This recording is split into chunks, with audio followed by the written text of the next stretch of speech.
To Anusri tutorials. ఈరోజు మనం Telugu bits నేర్చుకుందామండి.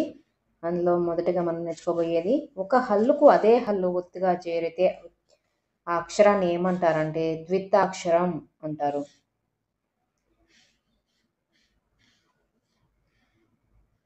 Telugu తల్లి తోటలోని వెలుగులు నేను పువ్వులం అని జంధ్యాల వెంకట శాస్త్రి గారు రచించిన గేయం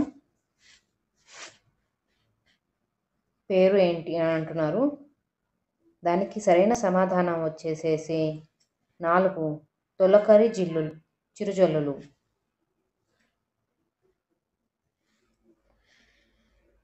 శరదృతువులో వచ్చే పండుగ ఏంటి అంటున్నారు. దానికి సరైన సమాధానం వచ్చేసి 4 దసరా.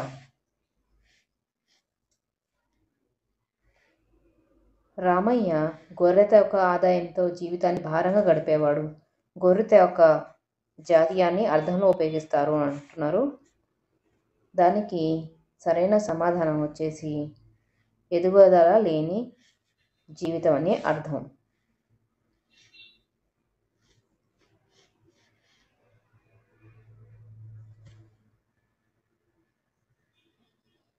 కూరిమి గల దినములలో నేరములెన్నడూ కలుగనేరవు మరియు తర్వాత వచ్చే పద్యపాదంను గుర్తించండి అంటున్నారు.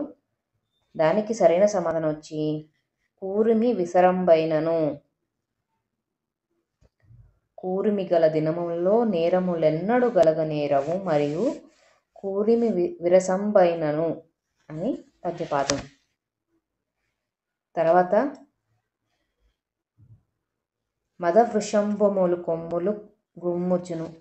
ఈ వాక్యంలో వృషభం అంటే మనందరికీ తెలుసు కదండి, ఎద్దు.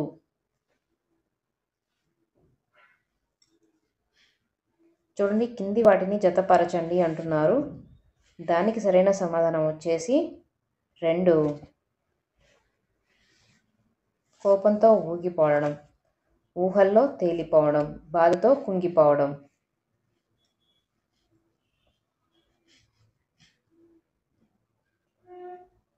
మన రాష్ట్రంలో గ్రంథాలయ ఉద్యమాన్ని చేపట్టింది ఎవరు అంటున్నారు. దానికి సరైన సమాధానం గాడిచెర్ల హరి సర్వోత్మరావు గారు.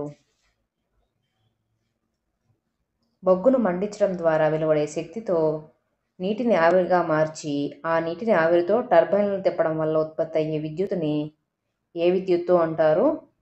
దానికి సరైన సమాధానం వచ్చేసి థర్మల్ విద్యుత్తు.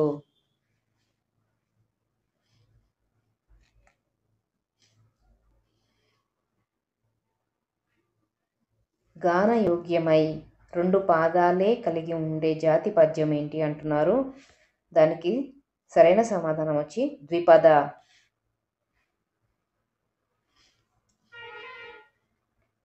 మంచి వారి హృదయంలో భగవంతుడు ఉంటాడు. హృదయం అనగా ఏంటి అంటున్నారు. దానికి సరైన సమాధానం వచ్చేసి యద.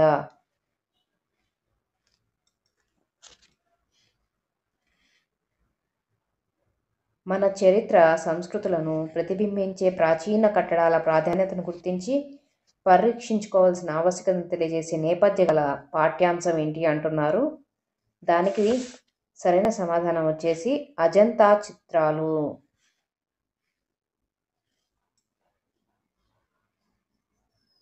ఈ కింది వాక్యాలలో హేత్వార్థక వాక్యాన్ని గుర్తించండి అంటున్నారు. దానికి సరైన సమాధానం 3 వర్షాలు లేక పంటలు పండలేదు. వెచ్చని ఈ పదం ఈ గణనానికి చెందినది అంటున్నారు. దానికి సరైన సమాధానం వచ్చేసి భగణం. భగనం అనే గణానికి సంబంధించింది ఈ పదం. గబ్బిలం ఫిరదౌసి గ్రంథకర్త ఎవరు అంటున్నారు. దానికి సరైన సమాధానం వచ్చేసి గుర్రం జాషువా.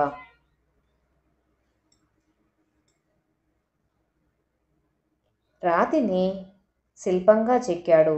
ఈ వాక్యంలో ఔపవిభక్తి త్రయం చెప్పమంటున్నారు. దానికి సరైన సమాధానం వచ్చేసి తి.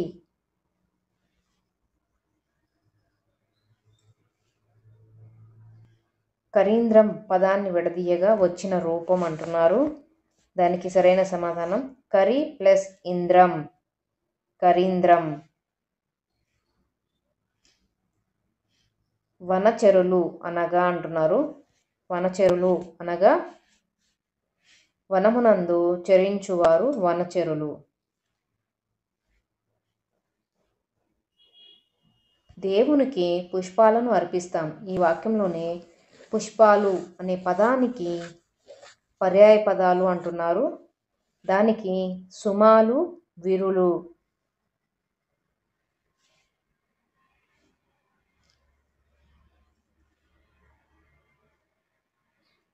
సుమ ప్రాధాన్యం గల వాక్యాలు ఏకవాక్యంగా ఏర్పడడం అంటున్నారు. దానికి సరైన సమాధానం వచ్చి సంయుక్త వాక్యం. ఇక్కడ చూడండి, కింద గద్యాన్ని చదివి 51, 52 ప్రశ్నలకు జవాబులు గుర్తించండి అంటున్నారు. సాహిత్యం అంటే అభిరుచి ఉన్న ప్రతి ఒక్కరూ తెలుసుకోవాల్సిన మహాకావ్యాలలో గాథ సప్తసతి ఒకటి. హలసిరి శాతకర్ణి అనే శాతవాహన రాజు అనే ప్రాకృత కవులు రచించిన పద్యాలను సేకరించి సంకలించి ఈ పేరుతో మొదటి శతాబ్దంలో ప్రథమ దశాంకంలో మహాకావ్యాన్ని లోకానికి అందించారు. గాథ సప్తసతి ప్రత్యేకత ఏంటి అంటున్నారు. దానికి ప్రాకృత కవుల రచనలను తిరిగి గ్రంథస్థం కావడం లేదా ఆధునిక రచయితలకు అవకాశం దక్కడం, శాతవాహనుల గురించి తెలియజేయడం, శాతవాహన రాజుచే విక్రయించబడటం అంటున్నారు. మనం ఆల్రెడీ చదువుకున్నాం కదా, ప్రాకృతిక కవుల రచనలు తిరిగి గ్రంథస్థం కావడమే. మహాకావ్యం అనే పదానికి విగ్రహ కావ్యం ఏంటి అంటున్నారు.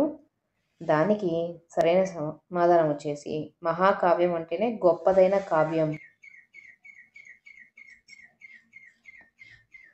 కింది పద్యాన్ని చదివి 53, 54 ప్రశ్నలకు జవాబులు గుర్తించండి. ఎంత చదువు చదివి ఎన్ని విన్నను గాని హీనుడవ గుణంబు మానలేడు, బొగ్గుపాల గడుగ పోవున మలినంబు విశ్వధాభిరామ వినురవేమ అంటున్నారు. ఈ పద్యంలో వేమన చెప్పదలిచింది ఏంటి అంటున్నారు. దానికి అవగుణములున్నవాడు ఎన్నటికీ మారడు అని పద్యం యొక్క ఉపదేశం తెలుసుకోవాల్సింది మనం ఇందులో నుంచి. పై పద్యంలో కవి హీనుడిని దేంతో పోల్చాడు అంటున్నారు. దానికి సరైన సమాధానం తెలుసు కదండి. హీనుడిని దేంతో పోల్చాడు? బొగ్గుతో పోల్చాడు అనమాట ఆయన.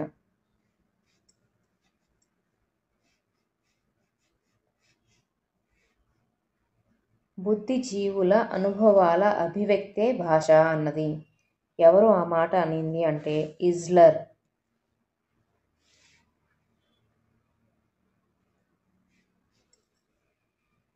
స్క్రిప్ట్ చార్ట్లు, ఫ్లాష్ కార్డులు ఈ బోధనా కల్పనలకు చెందినవి అంటున్నారు. దానికి సరైన సమాధానం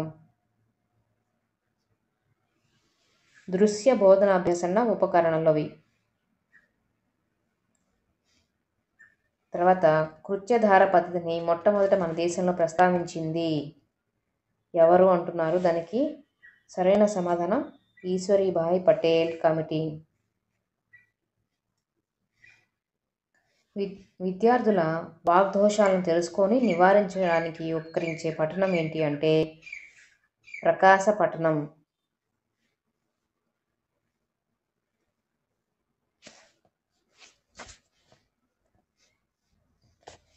ఒక పాఠాన్ని బోధించడానికి ఎన్ని పీరియడ్లు అవసరమవుతాయో దృష్టిలో పెట్టుకొని రాసే ప్రణాళిక. దానికి సరైన సమాధానం వచ్చేసి పాఠ్య ప్రణాళిక. నిర్దిష్ట కాల పరిమితికి నిర్ధారించిన అంశాల ఆధారంగా ఆశించిన భాషా సామర్థ్యాలు పిల్లలు ఎంత మేరకు సాధించారో తెలుసుకోవడానికి ఉపకరించేది సంగ్రహణాత్మక మూల్యాంకనం. సంగ్రహణాత్మక మూల్యాంకనం దానికి సరైన సమాధానం.